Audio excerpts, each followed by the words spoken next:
Você está ouvindo Conexão e Gestão, o podcast sobre a organização do trabalho pedagógico e gestão escolar do curso de Pedagogia da Unespar, campus de Paranavaí.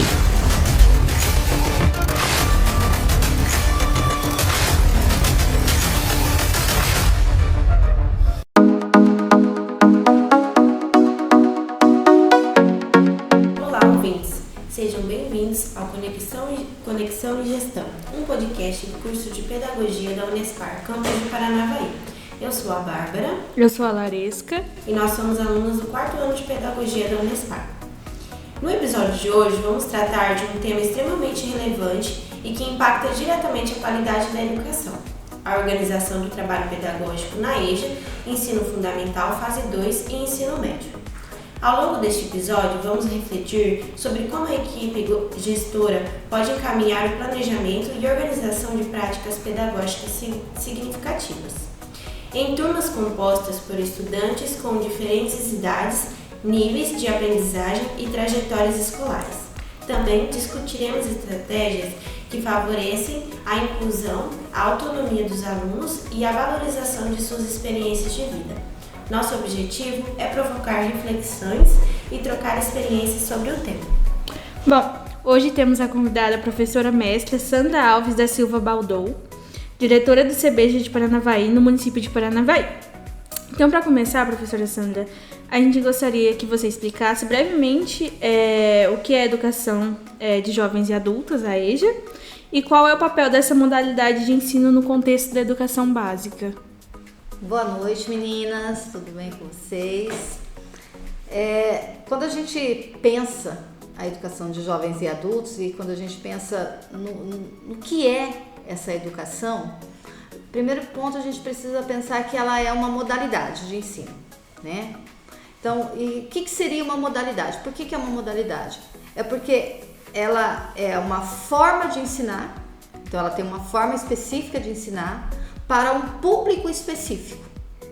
Então, quando você pensa, está dentro da educação básica, mas quando você pensa na educação regular, então você vai pensar na criança, no adolescente, existe uma forma de ensinar. Agora, quando você pensa no aluno jovem, no aluno adulto, não pode ser da mesma forma. Por isso que ela é uma modalidade, ela é diferente. E ela tem um papel social diferente também, né? Ela faz um resgate social muito específico. Então, acho que é o grande segredo. Quando a gente entende isso, quando a gente compreende isso na educação de jovens e adultos, acho que a gente dá um grande passo, né? Para a sua construção, para a sua consolidação, para o seu fortalecimento, né? Compreender que ela é diferente, porque o público dela é diferente, é um público muito específico e é um público muito especial. E seguindo isso que você acabou de falar, na sua visão, como que os professores podem planejar e organizar o trabalho pedagógico de modo a atender as necessidades dos alunos, né, em diferentes níveis de aprendizagem dentro de uma mesma turma? Então, bacana essa pergunta, né? O CBJ de Paranavaí, aí eu vou falar um pouquinho da escola, que eu acho que é interessante, porque acho que quando eu contar um pouquinho da história da escola, vai responder um pouco dessa tua pergunta. Há alguns anos atrás, nós começamos a receber na escola alunos da educação especial. Esses alunos, há anos atrás, eles terminavam o Fundamental Fase 1, às vezes não terminavam, chegavam à idade de 15 anos, ficavam dentro de casa. Há alguns anos atrás, eles começaram a terminar o Fundamental Fase 1 e descobriram que eles poderiam dar continuidade aos estudos. Eles foram para a educação de jovens e adultos e começaram a ir para o CBJ de Paranavaí. E nós começamos a receber esses alunos. E até então, a gente tinha um perfil de aluno. O que era o aluno? O aluno muitas vezes autodidata, o aluno que tinha um período longe fora da escola, né? Longo fora da escola, o aluno trabalhador, a dona de casa. Só que daí nós começamos a receber o aluno que era da educação especial. E aí a gente começou a perceber que nós precisávamos pensar em metodologias diferentes, porque a gente já usava métodos diferentes para trabalhar com aqueles alunos, mas agora precisávamos pensar de uma forma muito diferente para atender a esse alunado, esse novo público da educação de jovens e adultos. Então, o que precisa, né? A primeira coisa, o que o professor precisa quando ele entra numa sala de educação de jovens e adultos? Ele precisa conhecer o aluno dele. Ele precisa saber quem é cada aluno que está ali na sala dele. Ele precisa saber individualmente mesmo. Quem é aquela pessoa? Qual é a história de vida daquela pessoa? E aí, entendendo isso, o segundo passo é como essa pessoa aprende? O que ela sabe? O que ela não sabe? Como ela pode aprender? Nós partimos do princípio, lá na escola, isso a gente deixa muito forte, que todas as pessoas têm condições de aprender. Elas aprendem de forma diferente, aprendem conteúdos diferentes, mas elas aprendem. E eu estou falando de questões acadêmicas, né? Existe todo um trabalho social também na escola.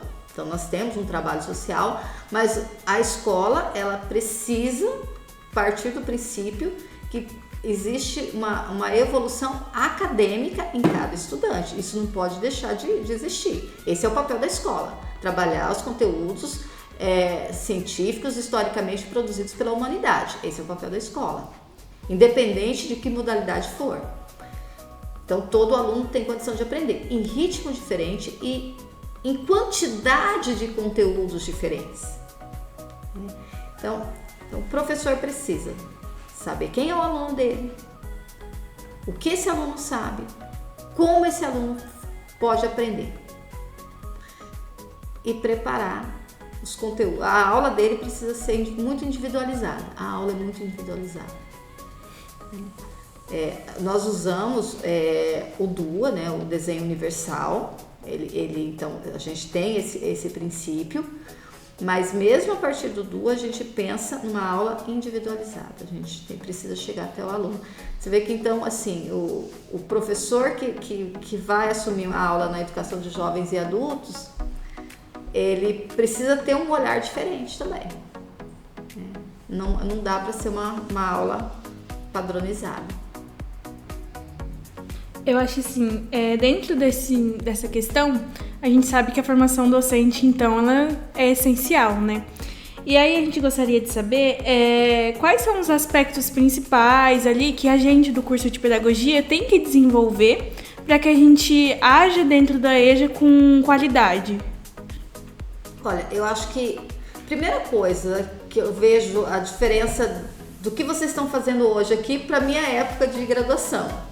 Eu não fiz pedagogia, minha área é letras, mas eu percebo essa diferença.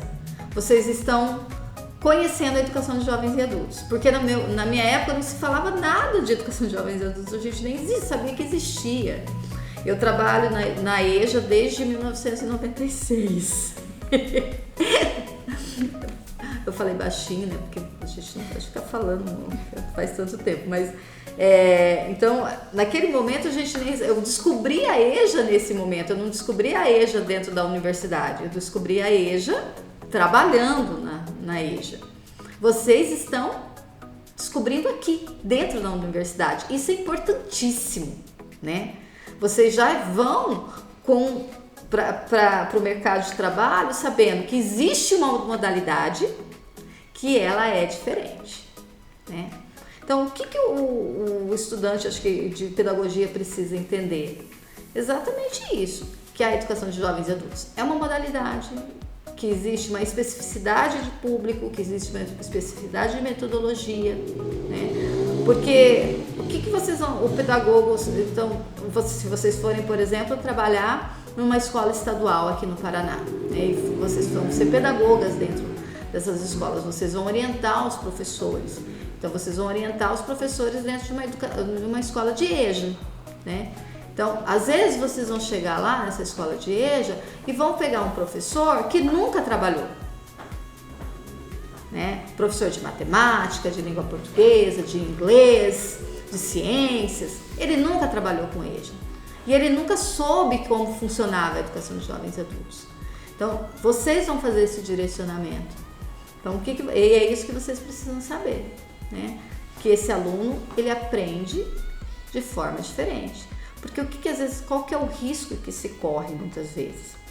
Às vezes o professor chega lá na escola e vê aquele aluno que faz 30 anos que está fora da sala de aula, né? 30, às vezes 40 anos que está fora de sala de aula.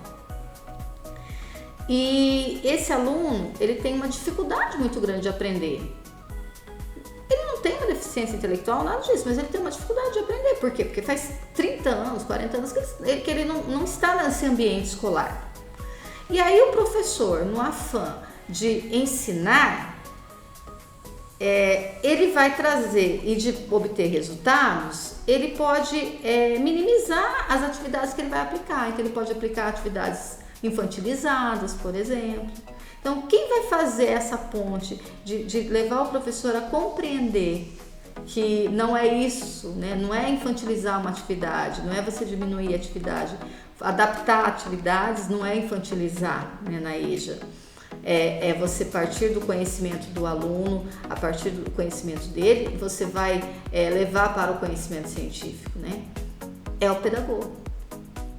Então, o pedagogo precisa conhecer isso. Eu acho que o curso de pedagogia precisa trabalhar esses aspectos, né? E vocês conhecerem a educação de jovens e adultos é essencial. Ótimo. E seguindo essa linha, né, que parece que uma pergunta está encaminhando a outra certinho. Então, considerando, né, essa sua explicação, como que nós, como professores, podemos valorizar os saberes prévios e integrá-los às práticas pedagógicas, sendo que nós temos as turmas diversificadas, né, com várias experiências de vida e trajetórias dos alunos dentro da EJA. Perfeito.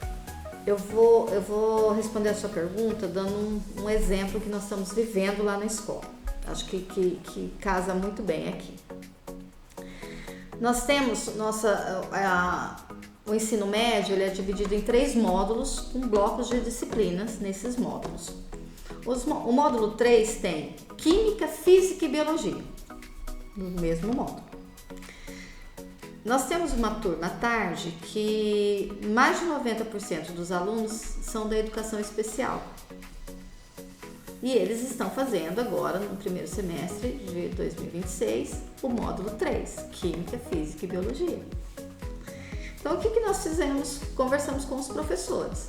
Que esses professores vão trabalhar os conteúdos científicos desses três componentes, dentro daquilo que esses alunos têm condições de trabalhar. Os professores têm desenvolvido um trabalho espetacular com eles.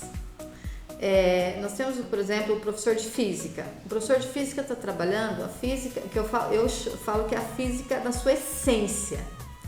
Ele está trabalhando todos os conceitos da física, né? Ele trabalha, esses dias atrás eu observei uma aula dele, ele trabalhando o conceito de velocidade com os alunos. Ele trabalha todo o conceito com eles, na prática.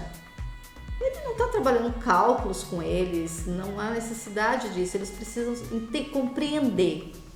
Então, a professora de Química e de Biologia, né, ela trabalha os 2 componentes, ela trabalha a essência dos componentes, a essência, a biologia real, a química real. Eles aprendem muito. Esses dias atrás eles fizeram um trabalho interdisciplinar com a disciplina de cidadania, educação ambiental e cidadania. Eles fizeram, e química e biologia, eles produziram sabão. Eles recolheram óleo de cozinha, fizeram um trabalho de conscientização na escola sobre o descarte, recolheram óleo, produziram sabão eles mesmos produziram, fizeram todo o acompanhamento, fizeram os relatos, fizeram os relatórios do trabalho. Então eu acho que isso é valorizar o conhecimento prévio, né? Porque essa pessoa que vai para a EJA, ele não é uma página em branco.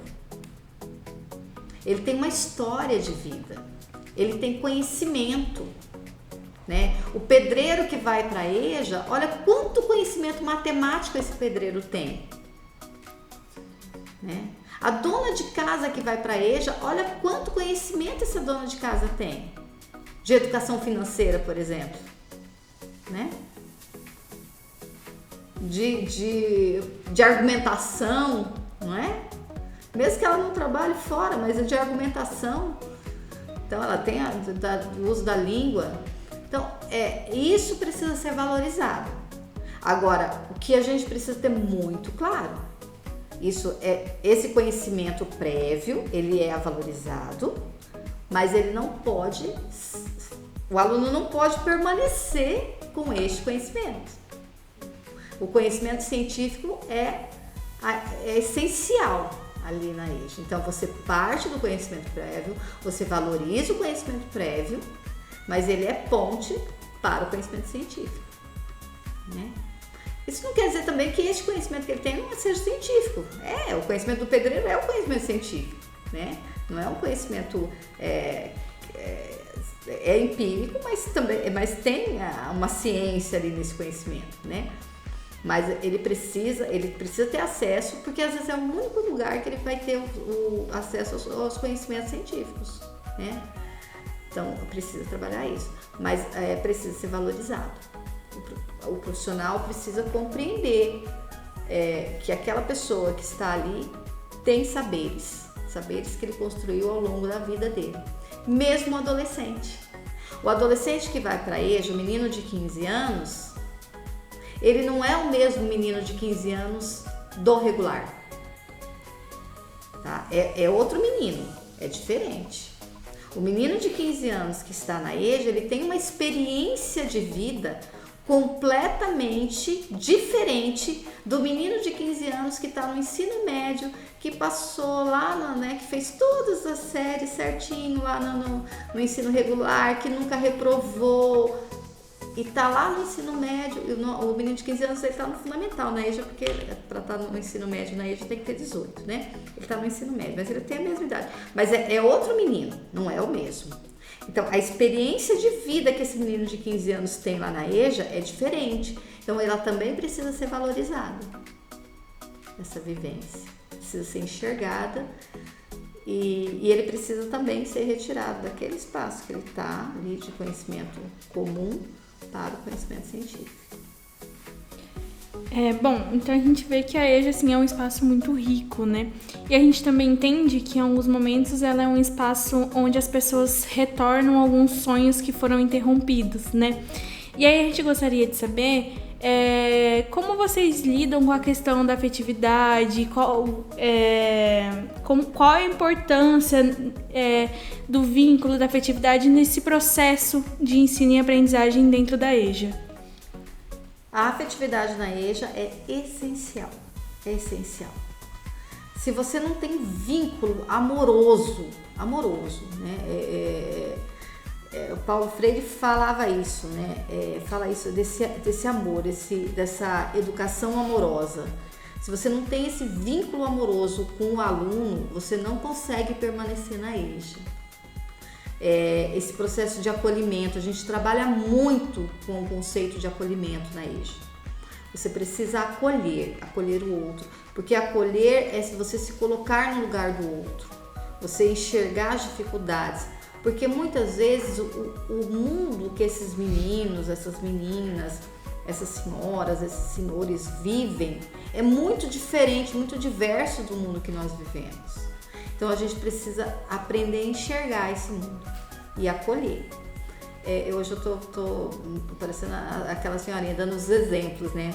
Tem um senhorzinho de 72, não, acho que ele já está com 74 anos lá conosco, está terminando o ensino médio agora. No dia que ele terminou o ensino fundamental, há 1 ano e meio atrás, E ele terminou o Fundamental Fase 1, se alfabetizou e foi para o Fundamental Fase 2 conosco. E ele terminou o ano passado o Fundamental Fase 1. No dia da formatura ele falou o seguinte: eu nunca mais vou tomar café sem açúcar. Por quê? Ele não sabia ler. Ele chegava nos lugares, estava duas garrafas de café escrito: café sem açúcar, café com açúcar. Ele não sabia ler. Então ele tomava qualquer garrafa, café de qualquer uma das garrafas. Então agora ele nunca mais ia precisar tomar o café sem açúcar, porque ele tinha a leitura, ele tinha o conhecimento para diferenciar uma garrafa da outra. Isso parece uma coisa tão pequena, mas é tão... Olha a importância da escola para essa pessoa. Então você precisa ter emoção quando você ouve uma pessoa dessa. Essa pessoa, esse senhor, ele só está concluindo porque houve uma relação de afetividade.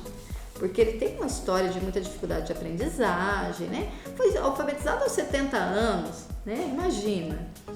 Ele gosta de conversar, ele chega lá, às vezes a gente tá com um monte de coisa, ele quer conversar, você tem que sentar, parar, ouvir, né? Ele só quer falar. Então, precisa. A afetividade, né? Na educação, né? A afetividade na educação é essencial. Mas na EJA, ela é fundamental. Porque você precisa ter essa conexão com o outro, né? Precisa ter o olho no olho ali, tem que ter o pegar, né? Nesse mundo que a gente está tão corrido, a gente precisa desse contato. Eles têm necessidade, os nossos adolescentes, eles precisam desse abraço, desse pegar. Os meninos, hoje eu peguei um menino da Semi-Liberdade. Aí hoje ele chegou lá ontem, não tinha nada, a gente deu um lápis, borracha, ele ficava na mão assim com aqueles lápis borracha na mão, não tinha nada para guardar. Aí eu passei na livraria, peguei estojo, essas coisinhas, canetinha colorida, essas coisas, levei hoje, falei, gente, esse menino ficou numa maior alegria com aquele estojo, tá lá na Semi-Liberdade, mas é uma criança, tem 15 anos, desse tamanho, tá lá. Ficou numa maior alegria. Então precisa ter, isso é essencial, que você enxergue, precisa enxergar a gente ali, tem que ter o ser humano ali, isso é essencial. Bom, a gente vê quanto é gratificante também, tanto para eles, né, como alunos, quanto para os professores, né, para poder ver o progresso deles, né, no dia a dia deles.